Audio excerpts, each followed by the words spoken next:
Analysis, opinion. Imagine your Doc Rivers arriving home Tuesday night. "Hi, honey, how was work?" asks your wife, Kristen. "Fine," you say. "Nothing out of the ordinary, except we traded Austin." The Rivers' next family reunion might be a little awkward when Dad bumps into the son he coached with the Los Angeles Clippers. But the business of pro sports respects no bonds, blood or otherwise. "We experienced a lot of success with Austin and are grateful for his contributions during his 4 seasons with the club," Clippers president of basketball operations Lawrence Frank said in a statement. The Clippers wish Brittany and Austin all the best in Washington. The first father-son, coach-player relationship in NBA history has ended, highlighting the fact that Doc Rivers no longer calls the shots for the Clippers. He was relieved of those duties last summer. Meanwhile, Wizards president Ernie Grunfeld continues at the helm in D.C., and the Austin Rivers trade joins a long list of moves that follow the same pattern: misstep, recover, repeat. Acquiring Rivers falls between the gaps. The combo guard undeniably creates greater flexibility for a constipated roster that included Marcin Gortat, Ian Mahinmi and Jason Smith. Sending Gortat to the Clippers was a much-needed movement, but the other 2 blockages remain. Unfortunately, neither Mahinmi nor Smith can adequately fill the hole at starting center. They're borderline as effective backups. "We appreciate Marcin's contributions during his time with us and wish him the best moving forward," Grunfeld said in a statement. "He is a very durable professional who helped the team in many ways to become a perennial playoff contender. As a player who regularly has reached the postseason lately but never advanced to a conference final, Rivers should fit right in."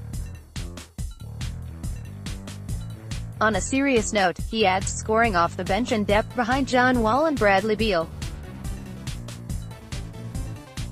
His ability to play either backcourt spot should make the Wizards more formidable when one or both All-Stars are off the floor. Rivers also gives coach Scott Brooks more options for 3-guard lineups amid the NBA's small ball revolution. Before departing for summer vacation, Wall said the Wizards needed to upgrade the bench and add athletic big men. Rivers and first-round draft pick Troy Brown check the first box, but the team's overall outlook can't improve without the other priority being met.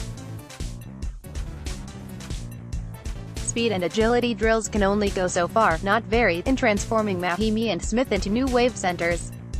However, this might be the perfect time for a Grunfeld blockbuster, a talked-about potential move that has split Wizards fans into those who love the idea and those who abhor it.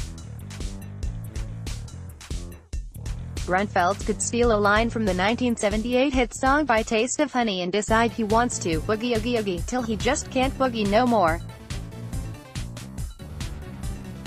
In case you haven't heard, DeMarcus "Boogie" Cousins is an unrestricted free agent. New Orleans Pelicans center and Wall's former Kentucky roommate is coming off a season-ending Achilles rupture, but otherwise is one of the game's best big men. He was averaging 25 points, 13 rebounds and 5 assists per game when he went down, season averages that would put him among a handful of elite players. He also has been one of the league's moodier and more volatile players since being drafted 5th overall in 2010, 4 spots behind Wall. Proponents of Cousins in D.C. believe his friendship with the Wizards' de facto captain would have a calming effect.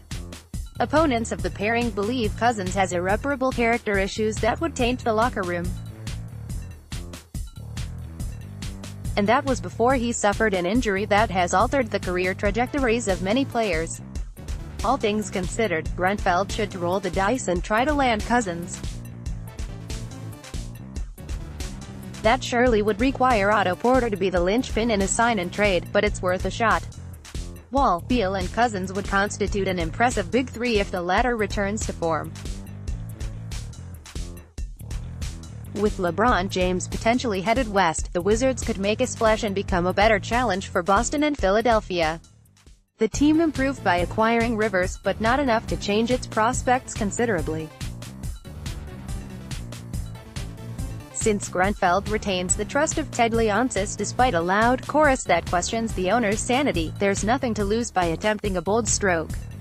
As the Clippers' former president gets used to basketball life without his son, the Wizards' president should try to reunite two college teammates. Brooklyn-born and Howard-educated, Darren Snyder writes his award-winning column for The Washington Times on Tuesdays and Thursdays. Follow him on Twitter at Darren Snyder. The Washington Times welcomes your comments on Spot.im, our third-party provider. Please read our comment policy before commenting.